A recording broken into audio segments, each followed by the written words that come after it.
पुरी जिला काकटपुर ब्लॉक अंतर्गत एक छोटिया ग्राम रे बास करती सुमन और राजू। दुई जण पिलाटे दिनरू बहुत भल सांग।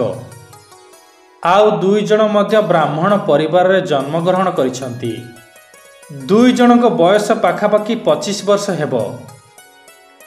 आउ सुमन सबुथिरे आगुआ, पाठरे साठरे सबुथिरे। किंतु राजू को पाठ पढ़ा को जमारू भल लगेनी। सुमन 2 वर्ष तले रेल विभाग रे चाकरी पाइछि। हेले राजू गाँव रे रही चाषबास काम करे एवं महाप्रभु जगन्नाथ को भारी भक्ति करे। किंतु सुमन बहुत एकजितिया और रागी। से जहा बुझी थाए से ही करे। से काहारी कथा किछि शुणेनी। एमितिरे भी सरकारी चाकरीटीए करिछि। सेथिपाई तार एकजितिया गुण द्विगुणित हो जाउछि। हेले गाँव रे रहुतिबा राजू से तार व्यवहार चालीचलन सब सेमिति बजाय रखिछि।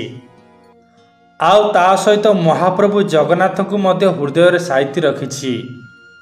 हाँ बंधुमाने, हाँ बंधुमाने, यही सत अनुभूति को शेष जाए शुणिला परे आपण माने निश्चय कहिबे मो प्रभु जगन्नाथ परी आउ किए बा होई परिबो। सेतिपाई दयाकरी सत कहानीटी को शेष पर्यंत शुणंतु। 2022 मसीहा डिसेम्बर 3 तारिखर कथा। सुमन और राजू प्राय 1 वर्ष पर भेटिबाकू जाउथिले। कारण वर्षे हेला सुमन घर को आसी नथिला। दिनक पूर्वर सुमन राजू को फोन करी पुरी रेलवे स्टेशन को आसीबा पई कहिथिला। आउ राजू भी बहुत व्याकुल थिला से पिलादिनर सांग सुमन को भेटिबा पाई। आउ सुमन रो ट्रेन टी दिन 12टा बेले पहुँचीबार थिला। सेथिपाई राजू सकाळु सकाळु गाधुआ पाधुआ सारी निज बाइक धरी पुरी बाहरी पड़िला। सेतबेलकू पाखापाखि 9:30 होइथाए। किंतु बड़ दांडरे पहुँची समय देखिला बेलकू 9:30 बाजी थाए। तेणु से टिकिए गभीर चिंतारे भाबिबाकू लागिला। आरे सुमन तो पहुँचु पहुँचु दिन 12टा होइजिबो। किंतु मु एते समय कौन करिबी।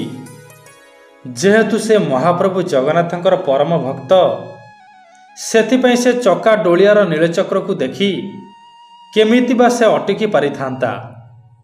नीलचक्र को देखी आखिरु 2 ठोपा लुह झराई देई भाव विहल होई कहिबाकू लागिला, हे महाप्रभु केते दिनरु तते टिके देखिबी बोली भाबुथिली।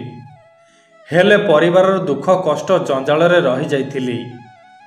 हेले आजि तो डोरी लागिछि प्रभु, आजि तो डोरी लागिछि। एमिति महाप्रभु को सबु किछि जणाई श्रीमंदिर भीतर को जीवा पाई धाड़ी रे ठिया हेला। किंतु सेदिन बहुत भीड़ होइथाए। बहुत भीड़ कारणरू धाड़ीटी सेमिति लागी रही थाए। एपाटे राजू भारी व्यस्त होउथाए।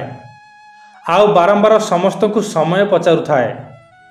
सेउटु जणे लोकटी कहिला, अरे बाबू महाप्रभु को दर्शन करने को आसीचु, एते समय विषय काहे पचारुचु। हौ तथापि एबे 11:30 बाजिगलानी। यह शुणी राजू भारी व्यस्त हो पड़ा। कारण आउ अध घंटा भितर सुमन पहुँचब। आउ से फोन करने को लागिबो। हेले मो फोन तो स्विच ऑफ अच्छी। फोन न लागिले से भारी व्यस्त हेबो। एमिति सबु चिंता करी सेठी आखि बंद करी मने मने महाप्रभु जगन्नाथ को कहबाकू लागिला, हे कालिया सान्ते 2 घंटा अपेक्षा कली तोते टिकिए देखिबी बोली। किंतु मु अपेक्षा करि परिबिनी प्रभु। मु एइठारु फेरी जाउछि प्रभु, नहले मो सांग विरक्त होइजिबो। एमिति कही मन दुखरे धाड़ीरू बाहरिबा बेलकू हठात सुमन सिंहद्वार निकटरू डाकिबाकू लागिला, राजू मु एइठी, तू मंदिर भीतर को आस। यह देखि राजू पूरा आश्चर्य होइगला। आउ भाबिबाकू लागिला, सुमन केतबेले मंदिर को आसिला से तो भगवान को विश्वास करे नहीं, से पुणी श्रीमंदिर रे। यह बड़ आश्चर्यकर कथा। एमिति सब चिंता करी राजू मंदिर भितर सुमन को भेटिला। आउ पचारिबाकू लागिला, आरे तू एठी केमिति?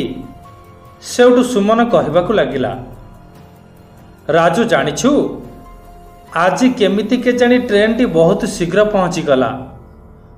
आउ जड़े 40 वर्षर व्यक्तिटी मो सह ट्रेन रे आसिले। आउ मते रिक्वेस्ट करी कहिले कि टिकिए जगन्नाथ दर्शन कराई आनिबो। सेइथिपई तांकु जगन्नाथ दर्शन कराइबाकू आनिथिली। किंतु मु बुझी पारुनी कि से व्यक्ति जनक मते एठी छिड़ा होइथाओ कही मंदिर भितर को जाइछंती जे जाइछंती, अनेक समय हेलाणी फेरी नाहंती। मु बहुत तांकु खोजिली किंतु कोउ आड़े पाइली नाही। सुमन पाटिरु कथा सरिनी राजू आखिरु धार धार होई लुह झरिबाकू लागिला। आउ सेई 22 पाहाच उपरे लंब होई तले पड़ जाई कहबाकू लागिला, हे शांते, तुम लीला को किए बा बुझी पारिबो? मो सांग को सांगरे धरी मो पाई अपेक्षा करिथिलो प्रभु, मोरी पाई अपेक्षा करिथिलो। सतरे ठाकुरे, मु आज धन्य होई गली प्रभु, मु आज धन्य होई गली। सतरे बंधु माने, से चकाटोलिया केतबेले केउ रूपरे आसी तांको भक्तटी को रक्षा करुछंती ताहा केवल तांको ही जଣା। भक्तटे तांको पाखरु फेरीगले काले भक्तटीर मन दुख हेबो, सेथिपाई एपरि लीला मध्य करि देउछंती। ह मधुमाने, जदि भक्तटीए मन भितरु प्रभु को भक्ति करिबो ना, से निश्चय आपणक भलरे मंदरे सुखरे दुखरे निश्चय सहाय हेबे। आपणक मन जानी सबु किछि ओझाड़ी देबे। तांको खाली मन खोली हृदय डाकी पारिले हेला। बंधु माने, यही सत अनुभूति जदि सतरे भल लगी थाए बा आपण महाप्रभु को जदि इष्ट देवता मानु थांती, तेबे दया करी कमेंट बॉक्स रे लिखिबाकू जमार भी भूलिबेनी। जय जगन्नाथ, जय जगन्नाथ, जय जय जगन्नाथ।